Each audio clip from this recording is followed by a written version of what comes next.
Our next speaker, Mary Fenwick, is going to give us some perspectives from what it's like to be on the client side of the client-advisor relationship. After her husband's unexpected death, Mary found that dealing with her financial aspects of her life were simply overwhelming. Fortunately, her advisor stepped up to help her and her family. That's when she realized that the role of an agent is more than just about a transaction or selling a product. It's so much more. Please welcome Mary Fenwick.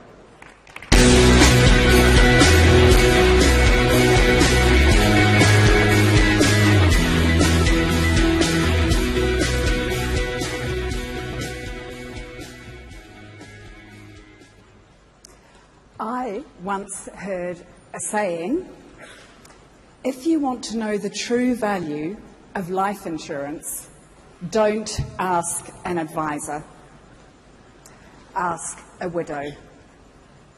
That's where I come in.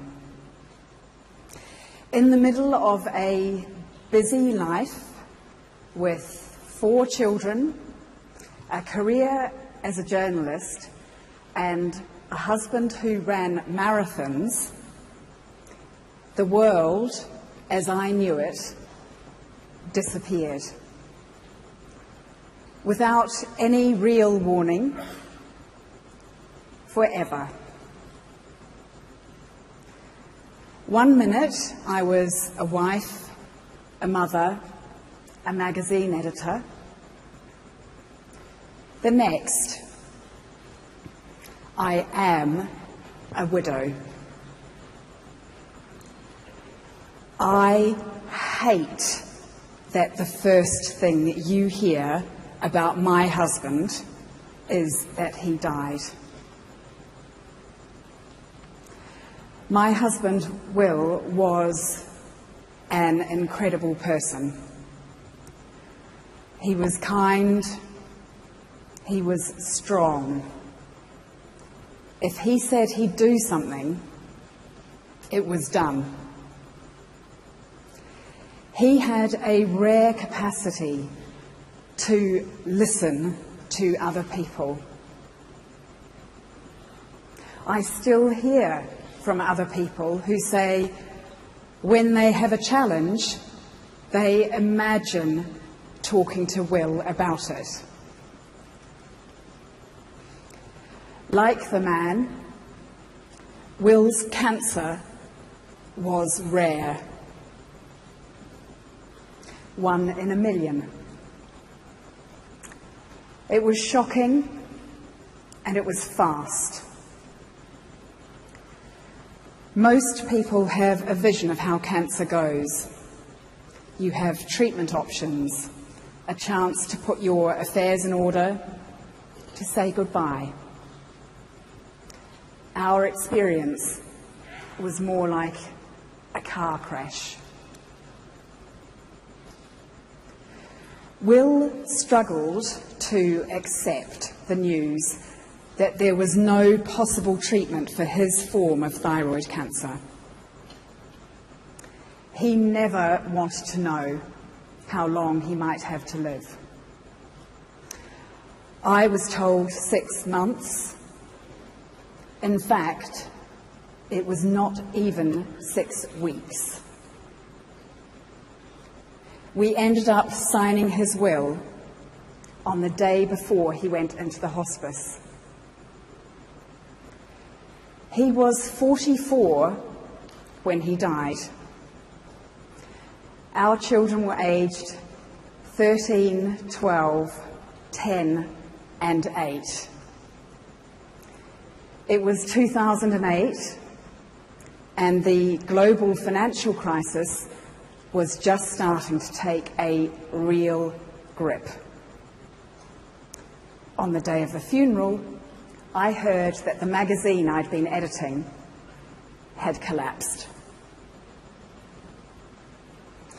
I'm saying all of that because the money matters. You know that better than I do. But people like me and Will need people like you to remind us.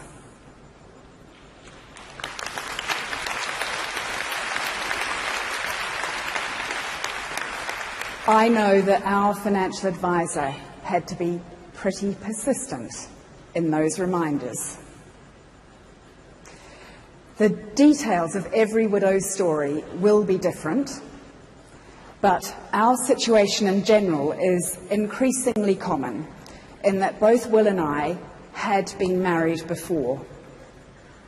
When we got together, Will had a daughter and I had 3 very small children. We didn't talk in terms of yours or my children, just ours. When Will died, suddenly it mattered again who was in charge of which children. The financial context was that Will and I had set up a business together, but the income was almost entirely generated by him while I was doing the children job. We were not looking for unnecessary expense. I remember it took an awful lot of perseverance on the part of our advisor to convince us to sort out critical illness cover. The medical assessors were not happy that Will had had cancer in his youth, even though he'd been clear for 20 years. We thought they were being over-cautious. And life insurance, for someone who got faster in every marathon he ran as he got older. I once watched while Will had stitches in his face, and there was nothing that told me the anaesthetic hadn't worked. He couldn't be bothered to make a fuss. We were the classic scenario with young children, elderly parents, ballet lessons, Saturday morning football, clarinet practice, and hiding grated vegetables in the shepherd's pie. Luckily, we also had a financial advisor who just kept calling.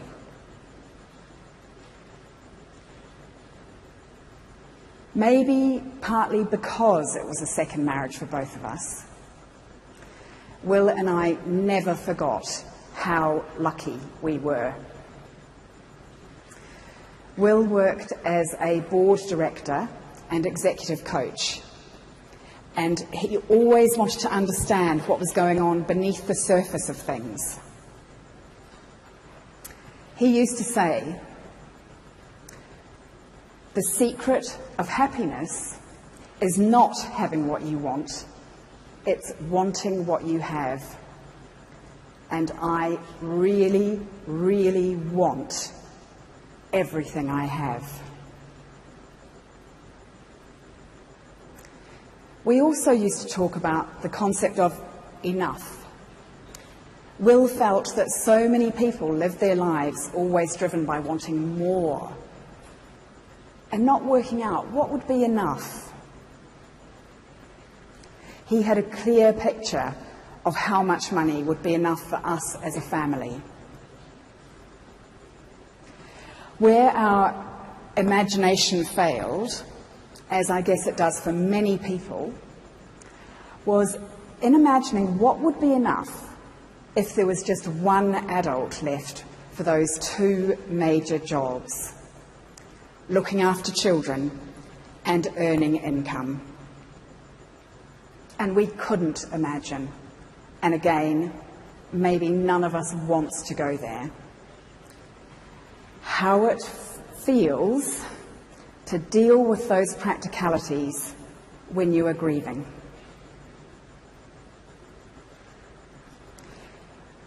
When Will died, we had enough money on paper, but we messed up the writing of his will and gave away too much capital. I still have a very clear recollection of 2 points where I should have called our financial advisor.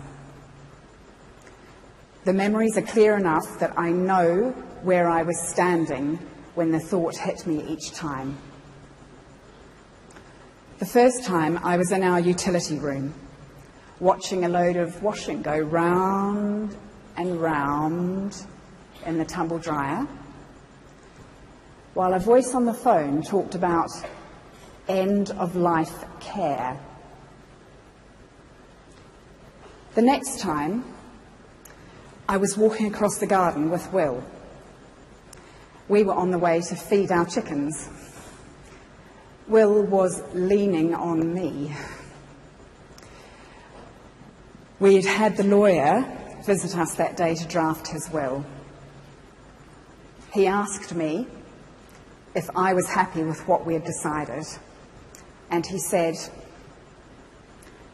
"The last thing that must happen is that you should go short."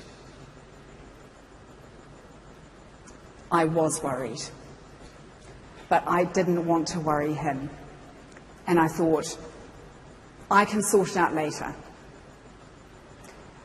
But after that, everything happened too fast.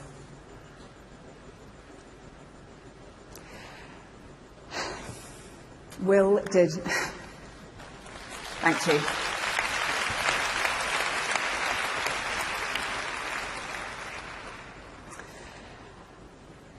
Will did not plan to die at the start of a global recession and a dive in the property market, nor for it to take a year and a half for the money to come through.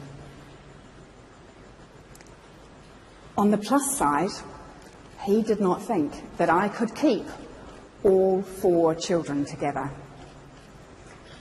He probably imagined that I'd sell the house almost immediately, and his daughter Polly would go off over the horizon with her mother, never to be seen again.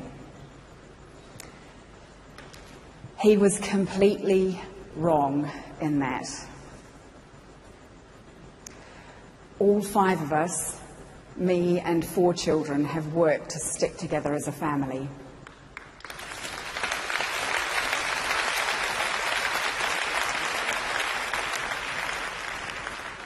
We had another 4 years in that house before I had to sell it, and we built a lot more happy memories there. Will's death does remind me how lucky I am to be alive. If money is the biggest thing that I have to worry about, then I am still fantastically blessed. Wouldn't Will love to be here for those moments when I realise I forgot to put the rubbish bins out for collection, or it's raining and the train is full, or I get to hug a child when they're crying and find out that doesn't stop even when they're taller than you. What have I learnt? The symptoms of grief would be called madness in any other context. You can't think straight. Your heart beats faster for no reason. You can't sleep. I was confused, forgetful, and got obsessed about tiny things. It is not the best state in which to make long-term financial decisions. I needed a lot of help. It turns out that the symptoms of worrying about money are very similar. The heart palpitations, the waking up in the middle of the night, the moments where your stomach drops through the floor. Money does not cure grief, but worrying about money makes grief worse. There's another emotional element which I've talked about with other widows and widowers, but it probably sounds mad too. On a certain level, I feel a failure because Will died. I've lost my husband. Was that carelessness? It doesn't stand up to any sort of logic, of course, but I feel the tendency to judge myself harshly, even when I know it's the opposite of Will's intention. It's like, he's left me with this challenge. How am I dealing with it? When I had to sell our family home, I felt that I had failed him. I've also learnt that even having money can be a mixed bag of emotions. Polly inherited money because she was written into an aunt's will in her dad's place. From her point of view, the universe was saying, your dad died, but never mind, here's a whole load of money to make up for it. That thought made her so angry she didn't want to think about it. Luckily, we already knew a good advisor.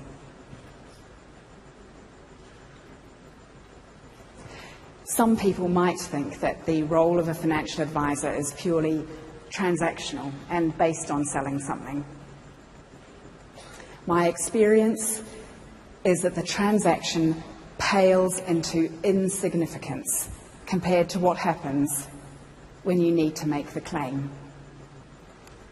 It's about having someone who can be proactive even when I don't want to think about it. It's about a whole of life relationship, not death, and not one single product. This is my message. Put the bins out without being asked. Tell at least one person every day how much they mean to you. And think about what is really enough.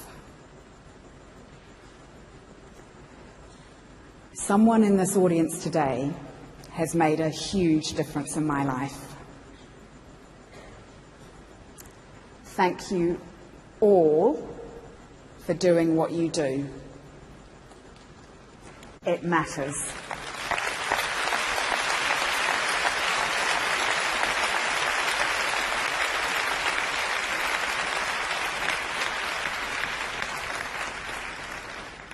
Keep picking up the telephone, keep booking those appointments, and keep having those conversations. For there are many, many people out there, just like me and Will, who need people just like you. Thank you.